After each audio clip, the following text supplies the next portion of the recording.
Ezekiel, Kabanata 23.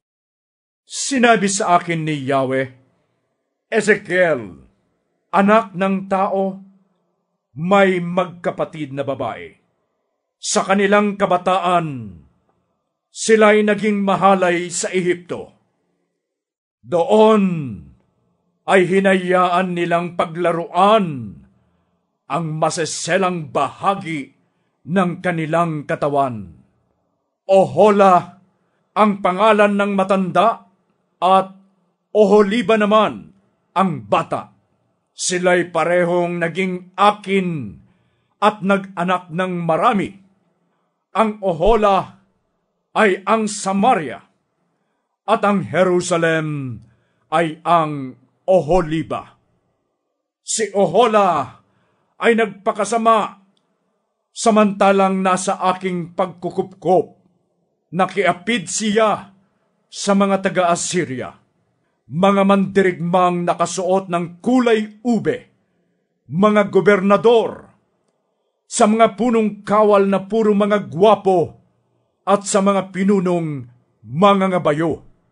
Nakipagtalik siya sa mga piling tauhan ng Assyria at nakiisa sa pagsamba at paglilingkod sa Diyos-Diyosan ng mga ito.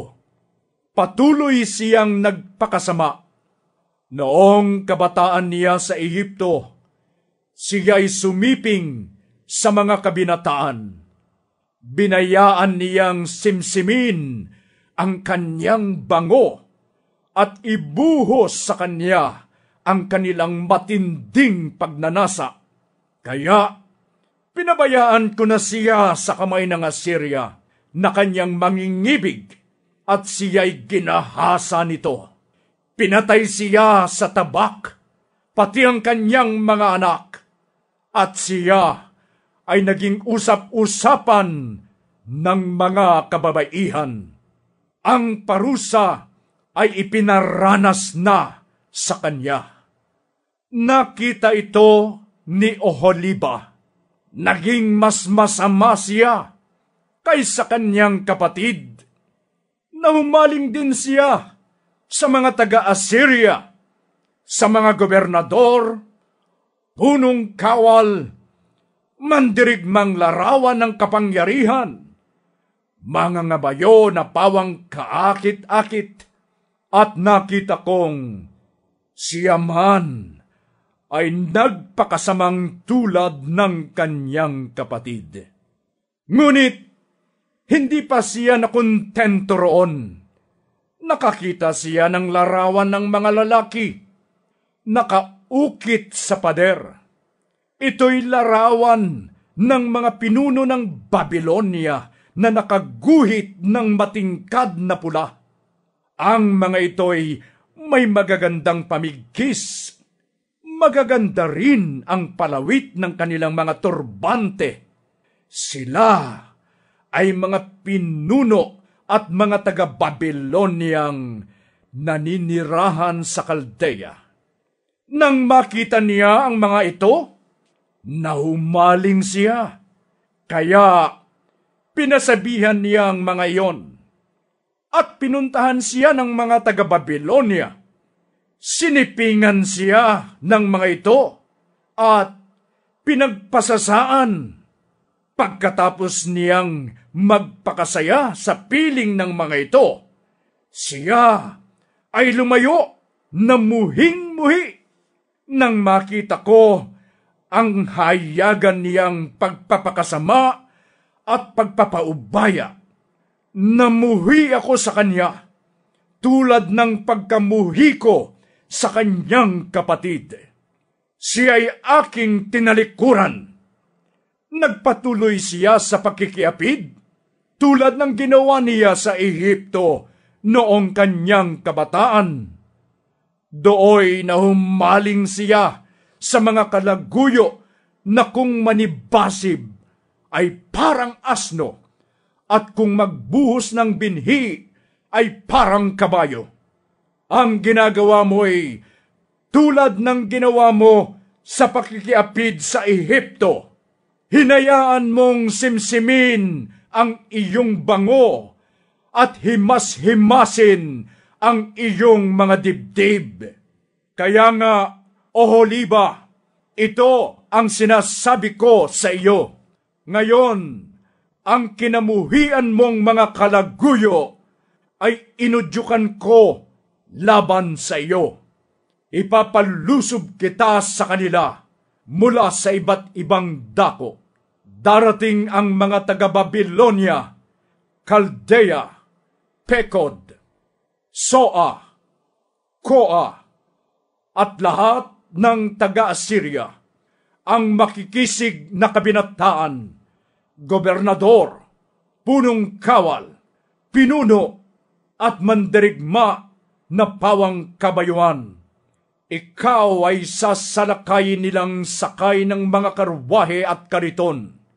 Magmumula sila sa iba't ibang dako.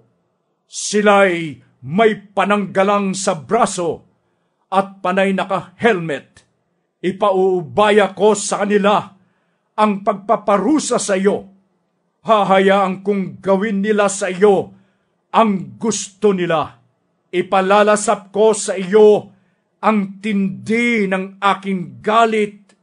Tatagpasin nila ang iyong ilong at tainga, at ang iyong mga anak ay ihahagis sa apoy. Huhubaran nila kayo ng kasuotan at alahas. Sa ganyang paraan ko puputulin ang iyong mahalay na pamumuhay mula pa nang ika'y nasa Ehipto. Sa gayon, hindi ka na mahuhumaling sa mga Diyos-Diyosan at malilimutan mo na ang Ehipto. Ito ang sinasabi ni Yahweh. Ipaubaya kita sa mga taong kinamumuhian mo. Ipadarama naman nila sa iyo ang kanilang kalupitan. Sasamsamin nila ang lahat ng iyong ari-arian, pati iyong kasuotan. Iiwan kanilang hubot-hubad. Nagpakasama ka, nakiapid ka sa mga bansa at nakisamba sa kanilang mga Diyos-Diyosan. Pinarisan mo ang iyong kapatid, kaya naman ipalalasap ko sa iyo ang parusang ipinataw ko sa kanya. Ito nga ang ipinapasabi ni Yahweh, ang iinuman mong saro ng iyong kapatid ay malaki at malalim. Ikaw ay pagtatawanan at tutuyain, pagkat umaapaw ang laman nito. Malalasing ka at matitigib ng kalungkutan, sapagkat ang saro ng Samaria na kapatid mo ay saro ng pagkatakot at pagkawasak. Iyong uubusin ang laman ng saro, pagkatapos babasagin mo ito at susugatan ang iyong dibdib. Kaya nga, ipinapasabi ni Yahweh, dahil sa iyong paglimot at pagtalikod sa akin, pagdurusahan mo ang iyong pakikiapid at mahalay na pamumuhay. Sinabi sa akin ni Yahweh, Ezekiel, anak ng tao, hahatulan mo na ba sina Ohola at Oholiba? Ipamukha mo sa kanila ang kasuklam-suklam nilang gawain. Sila'y naging mamamatay tao at mapangalunyak. Pinatay nila ang kanilang mga anak at inihandog sa kanilang Diyos-Diyosan. Bukod dito, pinarumi pa nila ang aking templo at winalang halaga ang araw ng pamamahinga. Sinalaula nila ang aking templo nang sila'y pumasok dito, pagkatapos ihandog sa Diyos-Diyosan ang kanilang mga anak. Paulit-ulit pa silang nagpasundo ng mga lalaki mula sa malalayong dako. Nagpaayos pa silang mabuti para sa mga iyon. Naglinis sila, nagkulay ng mata, at naglagay ng mga hiyas. Nagpagawa pa sila ng isang magarang pahingahan at ng isang mesang ubod ng ganda, at doon inilagay ang kamanyang at langis na ibinigay ko sa kanila. Napapaligiran sila ng mga taong nagkakaingay sa tuwa. Naroon din ang mga karaniwang tao mula sa ilang. Ang mga babae ay sinuotan nila ng pulseras at pinutungan ng magagandang korona. Nasabi ko sa aking sarili, ang babaeng iyon ay tumanda na sa pakikiapid. Gayunpaman, marami pa ring nakikipagtalik sa kanya, sapagkat ang paglapit sa kanya'y tulad ng paglapit ng isang lalaki sa isang babaeng mahalay. Ganoon sila lumalapit kina Ohola at Oholiba para isagawa ang kanilang kahalayan. Ngunit hahatulan sila ng mga taong matuwid dahil sa kanilang pangangalunya at pagpatay, sapagkat mapakiapid sila at ang mga kamay nila'y tigma ng dugo. Kaya nga, ito ang ipinapasabi ni Yahweh. Ipapalusob na sila sa naghihintay na hukbo upang sila'y takutin at pagnakawan. Sila'y babatuhin ng malaking hukbong yaon at gagamitan ng tabak.